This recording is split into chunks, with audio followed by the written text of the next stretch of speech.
आज हम वर्ण के बारे में बात करेंगे। हिंदी व्याकरण वर्ण। वर्ण किसे कहते हैं? वर्ण देखते हैं कि हम भाषा की सबसे छोटी से छोटी इकाई, इसके खंड या टुकड़े नहीं किए जा सकते हैं, उसे वर्ण कहते हैं। भाषा की सबसे छोटी इकाई किसको कहा जा सकता है? एक तरह से जैसे अ है, आ है, क है, ख है, ग है, मतलब ये जो भी है सबसे छोटी छोटी इकाई, अगर खंड या टुकड़े कर देंगे तो इसका कोई मतलब नहीं होता है।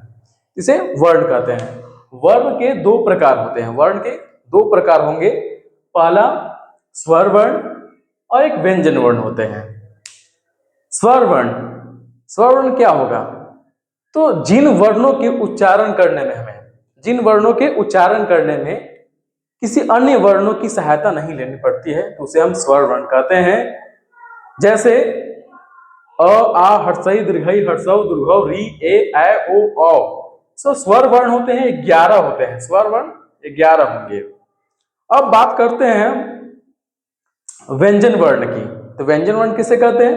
तो जिन वर्णों के उच्चारण करने में हमें स्वरों की सहायता लेनी पड़ जाते हैं उसे हम व्यंजन वर्ण कहते हैं। जैसे क अगर हम लिख रहे हैं तो कहीं ना कहीं या बोल भी रहे हैं तो उसमें क में हलंत आता है, उसके बाद अ आएगा। क अ आया, ये देखिए क में हलंत और अ आया तो ये क बन गया। म में हलंत और अ, या फिर हम कहें ख तो इसमें ख में हलंत आएगा और फिर अ आएगा।